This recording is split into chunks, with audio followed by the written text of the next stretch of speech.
Baruch atah Adonai Eloheinu melech haolam she'hakoil niyeh b'dvarim. L'chaim for Shabbos Chazon, Erev Shabbos Chazon. We should see the Beis HaMikdash as the Rebbe says, not just in a way of machzeh, in a way of a vision, but from Chazon we should come to v'sechazeno inenu, that our eyes should see the Beis HaMikdash HaShlishi together with Melech HaMashiach, who takes us out of Galus and builds the third Beis HaMikdash. And the Eibishter should give brachas to all the Yidden in these special days, especially in this special time, that we should see it. Be'enei basar, all the brachas, b'teiva nireh v'nigle, for every Jew, wherever they are in the world, in all the inyanim that they need. Begashmias and beruchnias, parnasa barchava, in children, in health, in for shlema, and protection for every single Jew, wherever they are, that it should be seen. Begali, for everyone, hine lo yanum v'lo yishan shema Yisrael, especially in Eretz HaKodesh, that everyone should see that it's a land that Sharei Hashem Alikecha ba mereisish hashana v'ad achris shana, and it should be seen b'poyel mamish, and we should see this galus of Mashiach take of miyad mamish l'chaim. So I'll start with a story that I was just told by Rabbi Shlomi Goldfarb. Says he was by a funeral a short while ago, unfortunately, of a young soldier who was killed in Gaza by going into a building. You go into a building to fight the building, but there's terrorist, a booby trap, whatever. He was killed over there. He says he comes to the funeral, and before the funeral, the parents they're asking very strongly, they want the phone of the soldier. See, what do you need the phone for? Basically, he was a guy who was what we would call a very wild guy. There's no pictures of him with a shirt on. And he's filled with tattoos all over his body, long hair, a wild type of soldier. So the parents wanted to see on his phone if they can find a more respectable picture to put on the news. It's going to go all over the news. And so they looked on the phone on all his pictures to find something. That's the type of person he was. Anyway, there's by the Levi, it's by his funeral. And another person asks to speak. And he gets up and he says, I've been fighting together side by side with this soldier who just was killed for many years. And he says, I'm already someone with a wife and kids. And this soldier is a young man and he's unmarried. And he says, just now we were in Gaza together. And what happened? So the way it works, you go into a building where there's terrorists, you throw a grenade in the building, but the first one to go in is dangerous because if it's a booby trap or whatever, something can happen, chas v'shalom. Now, we take turns going in, and this time it's my turn to go into the building first, and I'm about to go in, and suddenly the last second I'm about to go in, he pushes me to the side, and he says, you have a wife and kids, let me go in. You see over here something unbelievable, the power of a Jew, the power of the neshama of a Jew. No matter who, number one, it's a big lesson we should never judge. When we see someone, what he looks like, al tabit el mareyu, don't look at the outer look. And we should never judge ourselves. We should never underestimate the power of the Jewish neshama, the power of Mesirus Nefesh that's inherent in the Jewish neshama, Mika Amcha Yisrael. And it's the same idea with regards to this Shabbos, as the Rebbe often mentions, that Reb Hillel Paritcher said over in the name of Reb Levi Yitzchak of Barditchev, that Shabbos Chazon, the word Chazon comes from the word vision. And the vision of Shabbos Chazon is because every Shabbos Chazon, Marin l'kol echad v'achas, every single Jew is shown from above. The third Beis HaMikdash from a distance. And the question is, what does that mean we're shown from above? We know many of us have been around many Shabbos Chazons, and we've seen the Beis HaMikdash many times, but it hasn't seemed to make much of an effect. because I can't say that I really can internalize something that I see from a distance, that my neshama sees from a distance. There's a story that the Rebbe tells that the Rebbe Rashab was one time sitting, or it could be sitting on a wagon, and one of the maskilim, one of these Jews who thinks he's smarter than everyone else, smarter than the Rambam, smarter than the Eibishter, smarter than everyone, and he understands he's an enlightened, smart man. And he comes over and he looks at what the Rebbe Rashab is writing, and he sees he's writing about Neshamis, about Malachim, he's writing Chassidus. So he says, Neshamis and Malachim, was anyone ever there that came back to tell us that they saw it? And so the Rebbe Rashab told him a very interesting story.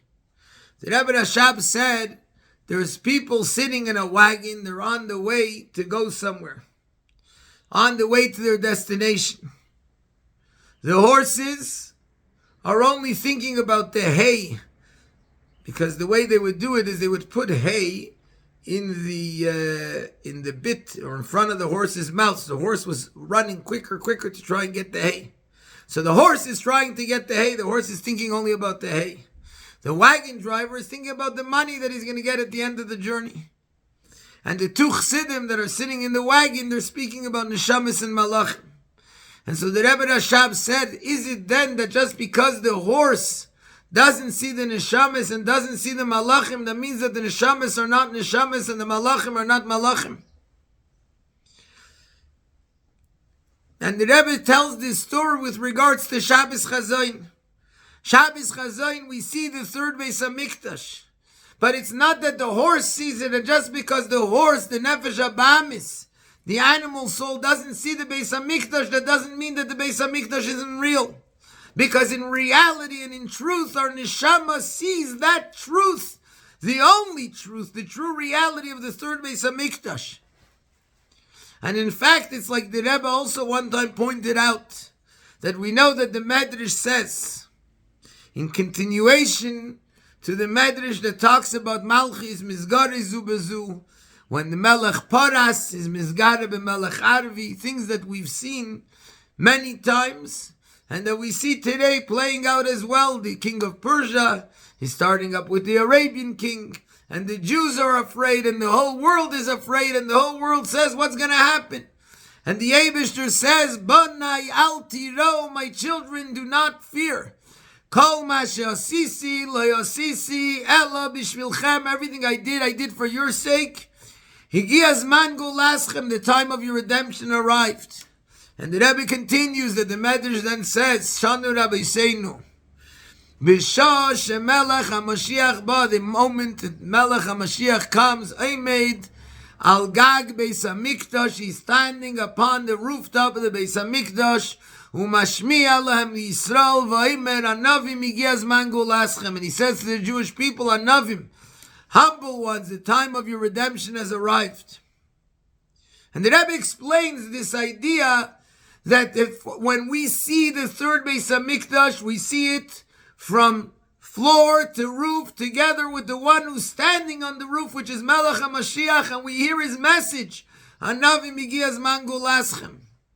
But a lot of times we ask ourselves, what, every year I've seen this? And every year and every single once in a while there's a story with Melech Paras and Melech Arvi, with kings and governments and nations that are fighting with each other. Why are you coming and telling me this now again, that now I should again believe it? We've been told this time and time again in Tavshin Nun Aleph, when there was godly miracles, when the Rebbe said Eretz Yisrael is the safest place in the world, because it's Eretz Ashereini Havaya Likecha Ba, the land that the eyes of Hashem are upon it from the beginning of the year till the end of the year. And it was fulfilled, 39 Scud missiles, and the Jewish people were protected miraculously in a way that doesn't make sense, in a way of Aredon and Flois. And the Rebbe's bracha for sure is still being fulfilled now, but the Higia Zman Gulaschem we were told back then over 33 years ago. And so why are you telling me this now again? Seeing the Beis HaMikdash with Mashiach standing on the rooftop of the Beis HaMikdash, I saw it last year and 2 years ago. And what did it change?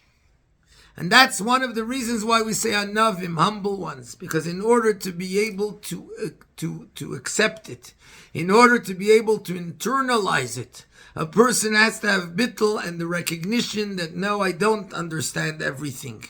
But just because the horse doesn't understand it and the horse doesn't see it, doesn't mean that it's not real. On the contrary, in reality, I see it and I know it, and therefore it's being internalized. It's real in my life. And just like we see the reality of what a Jew really is, something that none of us can see outwardly. Everybody knows this story with the Chassid who came to the Rebbe Rashab, and he was talking about a certain, or maybe it was the Frierdiker Rebbe, and he was talking about a certain person, and the Rebbe said he's an amazing person, and he said, I don't see it. Now this Chassid was a diamond merchant, and so the Rebbe told him, do you have any diamonds with you? He said, yeah. He said, do you have a really, really rare, beautiful, expensive diamond? He said, yeah. And he takes out the diamond, and the Rebbe looks at it and looks at it. He says, I don't see what's so special about this diamond. So he says, Rebbe, with all due respect, in order to appreciate a diamond, you have to be a soicher, you have to be a merchant that understands in diamonds. So the Rebbe said, no. To understand a diamond, you have to be a merchant. To understand a Jew, you have to understand what it means a Jew. We look at a Jew, we look at ourselves and we say, look, where am I? Who am I? I have a neshama which is chelek aleika mimal mamish. And specifically sometimes through the distance, through the fact that it's mirachik, that I don't feel the fact that I see it, that I feel that it's from a distance. But specifically at that time, and that's why Chazon, which in the simple sense talks about negative things, it talks about destruction, and yet it's that destruction, the fact that we don't see it, this is what brings out in us. This is what awakens in us the real connection of really, really connecting to that truth. And it's the same thing with every one of us, and the same thing with every Jew. Sometimes I feel a distance, sometimes I feel far away, sometimes I can't really recognize and appreciate what it is. Everybody knows the story of the woman who asked the Rebbe, why are you standing by dollars? How do you not get tired? I stood a little bit in line and I'm so tired already. And the Rebbe said, when you count diamonds, you don't get tired. We have to realize what it means, a diamond, what a Jew is, and what we are, what our neshama is. And connect to that fact that I'm really being shown it, and yet the fact that I don't see it yet in a revealed sense. The fact that I don't see it yet revealed, and that I don't yet feel it, that itself should arouse in me and should bring out in me that I should do one more good thing, one more act in order to bring it and internalize it, so we should be able to really see it and really hear this message of Anavim Igiyaz Mangul Aschem. So L'chaim, as we're going now to Shabbos Chazon, Shabbos Devarim, where Moshe Rabbeinu gives Yidden, he rebukes Yidden, he tells us things which are negative in order to bring out that neshama that's inside us. Let us all merit that we should not only see it in a vision, but we should see with our physical eyes, already on Erev Shabbos, and how much more so on Shabbos Kodesh, we should see the third Beis HaMikdash, we should see Mashiach who's standing on the rooftop of the third Beis HaMikdash. And we should hear the message and internalize the message to the extent that we see it and that the whole world sees it. That Hashem shows His love for the Jewish people. Hashem shows His love for His chosen nation, for B'nai B'chayri Yisrael. And says, Anavim Igiyaz Mangul Aschem. My light, my great light has shone upon you. And that we see this galus of Melech HaMashiach, that this year Tisha B'Av, and the Shabbos before Tisha B'Av, and Erev Shabbos before that, will celebrate as the greatest Yom Tiv, as the biggest Yom Tiv in the Beis HaMikdash HaShlishi. Take of me on Mamish L'chaim.